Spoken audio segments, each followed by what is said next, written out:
안녕하십니까. 저번에 영양제 선택할 때 제가 굉장히 중요한 게 뭐라 했죠? GI 트랙이라 했죠? 위장 관계. 위장이 불안정한 사람들은 함부로 영양제를 선택하면 절대로 안 됩니다. 위장 기능이 살아난 다음에 그 다음에 영양제를 먹어야 합니다. 이게 굉장히 큰 포인트인데 제가 마지막에 그와 관련된 저희 사례가 최근에도 있었기 때문에 그걸 설명한다고 했잖아요. 그걸 오늘 설명드릴게요. 그분 같은 경우에는 사실 제 오래된 단골분의 어머니시고요. 제가 광주에서 약국을 하는데 그분은 경상도에 계세요. 그래서 직접 만나 뵌 적은 한 번도 없고 전화통화나 사진을 통해서만 분석을 한 경우인데, 어차피 제가 분석을 할 때는 사진 몇 장으로 다 분석이 되기 때문에 직접 대면하지 않은 상태에서도 모든 걸 다 알 수가 있던 상황이었거든요.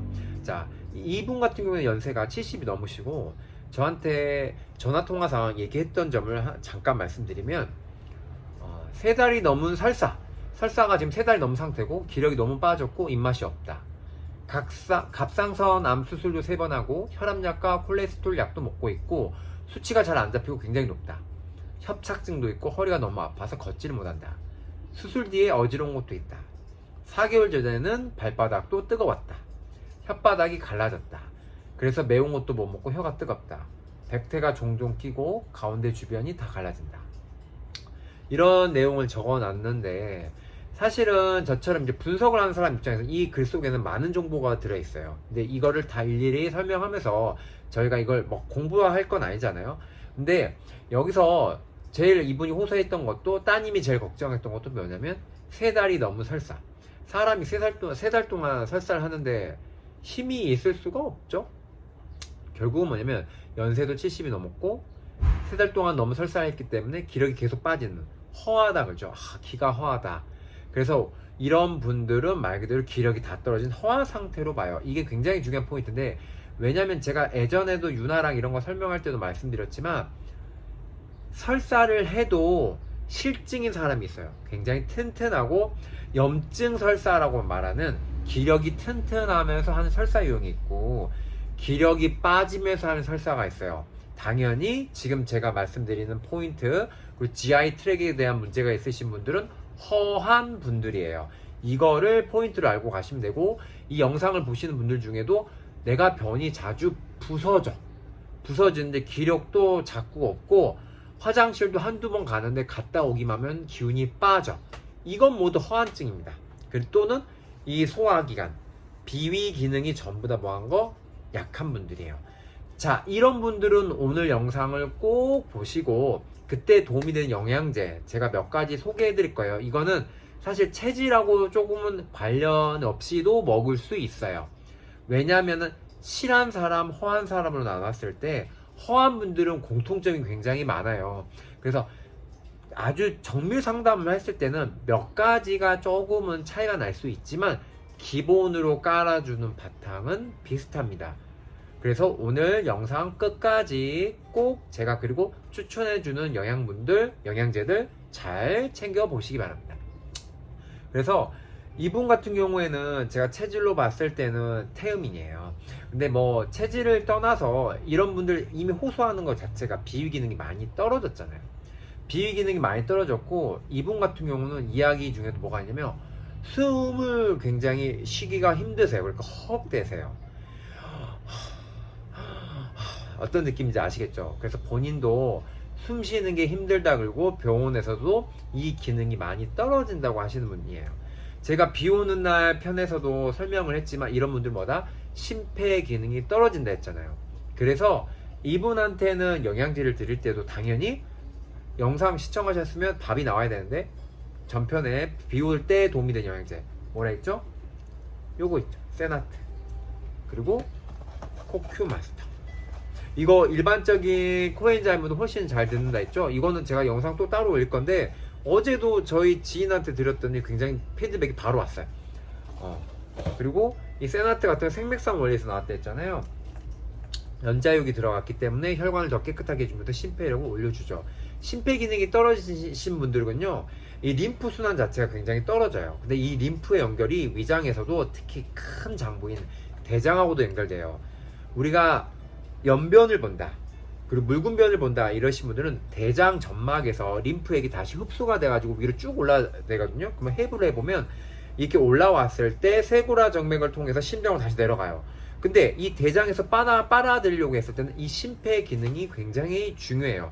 심폐 기능이 떨어지신 분들은 대장 점막에서 흡수력도 떨어져요.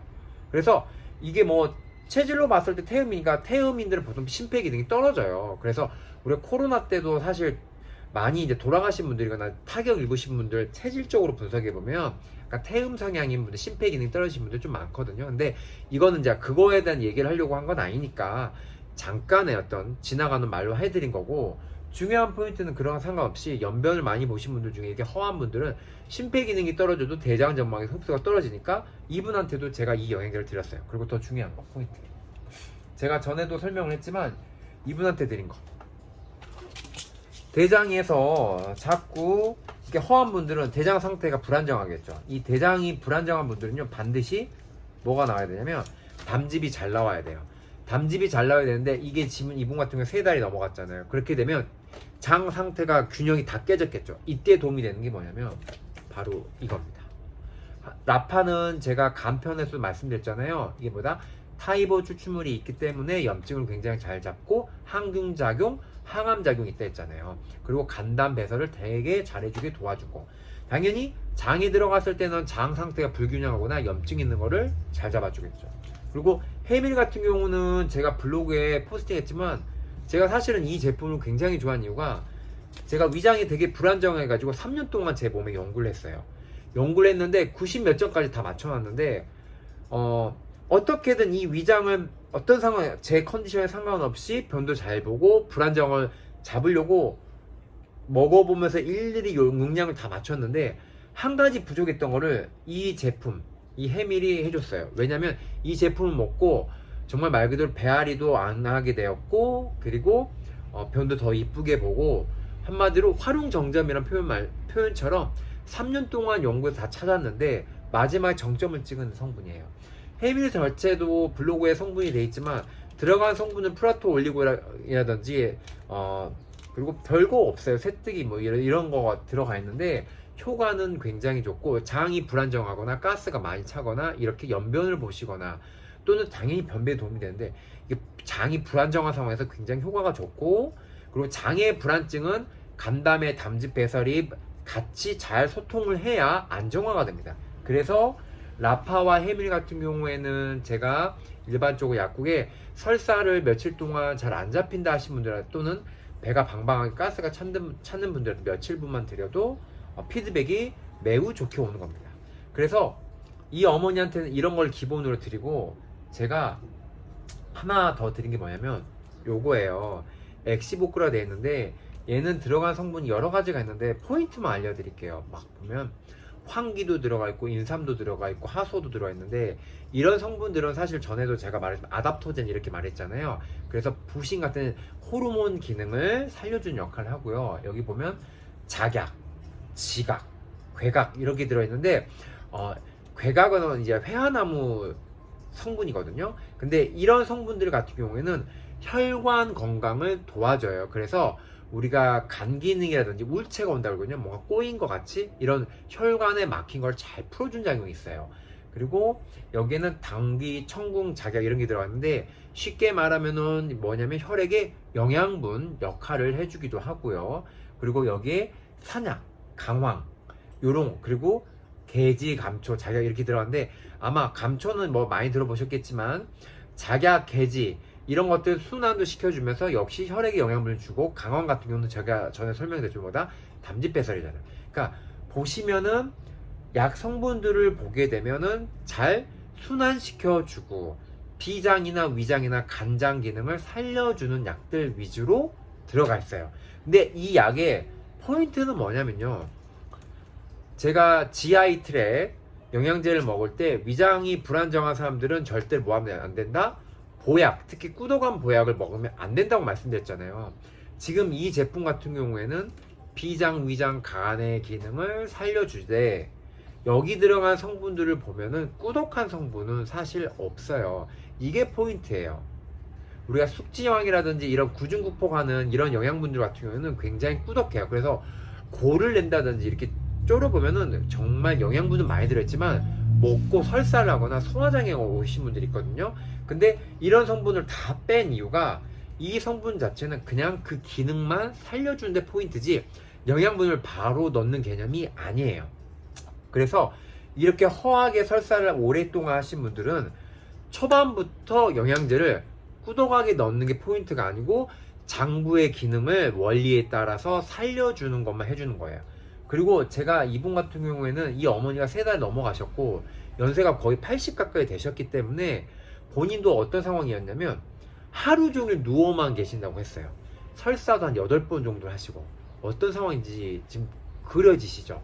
그렇기 때문에 사실은 이런 별로 독하지 않은 성분의 영양제를 드려도 회사에서는 하루 2번 먹으라는데 저는 하루에 1번만 드시랬고 3, 4일 동안 드시고 제가 다시 한번 전화를 드렸어요. 왜냐면은 드셨을 때 이 방향이 맞는지 저랑 계속 피드백을 받으면서 제가 관리 감독을 해드려야 되는 상황이었거든요.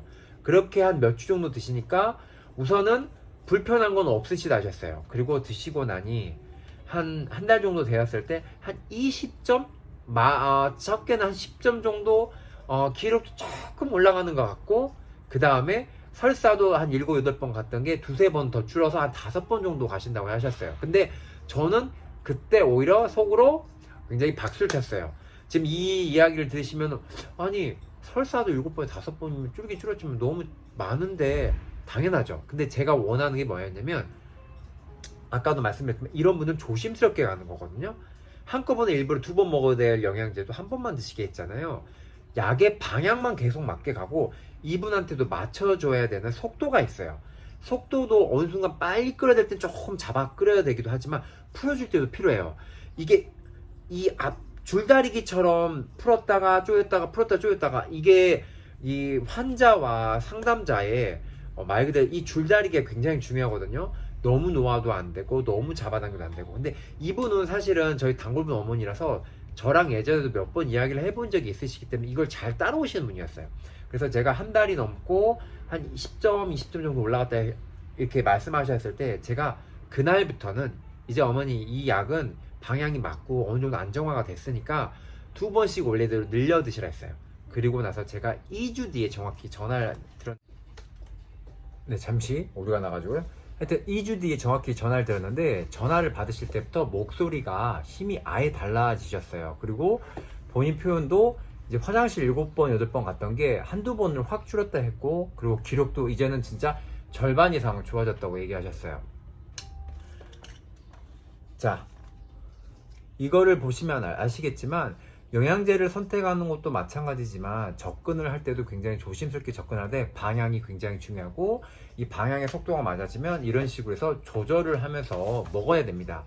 이분 같은 경우는 제가 최근에 몇 주 전에 다시 또 택배로 영양제를 보내드렸는데 이때는 이제 기력을 좀 더 회복해야 되기 때문에 기존에 먹던 성분에서 태반 제제 정도 하나 더 드렸어요. 왜냐면 태반 같은 경우는 아미노산도 많이 들었기 때문에 흡수 속도도 굉장히 빠를 뿐더러 기력을 지금은 이제 올리셔도 되거든요. 이제 이렇게 영양제 자체를 선택할 때도 왜 위장 관계를 꼭 살펴야 되는지 이게 굉장히 중요한 포인트가 되는 거고 그리고 예전에는 그 보릿고개 시절 같은 거 저도 경험을 못 해봤지만 이렇게 못 살던 시절에는 우리가 부모님들하고 외식을 할 때도 뭐 하죠? 가서 밖에 나가면 무조건 고기 사 드시잖아요. 그런데 이 위장관계 이야기를 듣고 나서는 어떻게 되냐면 만약에 이렇게 소화장애가 있으신 어르신들을 모시고 우리가 고깃집을 간다 이러면 어떤 뜻을 갖고 있냐면 빨리 돌아가세요 이런 뜻이라고 보시면 돼. 왜? 고기 먹고 소화 안 되면 얹히겠죠? 그리고 소화장애가 와가지고 문제가 더 커질 수 있겠죠. 이런 경우 의외로 많습니다. 그러니 부모님 상태가 어떤지 항상 살펴보시고 그리고 만약에 그런 경우 꼭 설사를 하지 않으시더라도 내가 위장 비위기는 굉장히 약한데 어떻게 해야 될지 모르겠다 싶으시면 아까 제가 추천했던 거 특히 연변을 보시거나 그거 허하면서 기력이 자꾸 빠지면서 설사하신 분들 뭐 보여드린 것 중에 가장 기본적인 거 아까 말씀드렸던 거 라파와 해밀 이런 거 기본으로 드시면 좋고 특히 이거 엑시복구 같은 거 비위 기능 간담 기능까지 다 살려주는 꾸덕하지 않은 거 평이하면서도 약익성이 잘 드는 거, 이런 성분이 들어간 걸로 다져주기를 하셔야 돼요. 이렇게 다져주시고 나면은 나중에 보약 같은 걸 넣었을 때도 이제 흡수가 되고, 그때 하나하나 우리가 그 땅을 다진 다음에 집을 짓잖아요. 이 땅을 잘 다진 효과가 나타나기 때문에 다른 걸 하더라도 효과가 나타납니다. 제가 블로그에도 몇 가지 사례라든지 칼럼에도 그런 글을 썼잖아요. 공진단 사러 왔는데 공진단 주지 않았다든지 이런 것들도 다 한 번씩 블로그 가셔서 읽어보시고요. 궁금한 게 있으시면 언제든지 댓글하고 그리고 저한테 카톡으로 남겨주시기 바랍니다. 아무튼 좋은 밤 되세요. 감사합니다.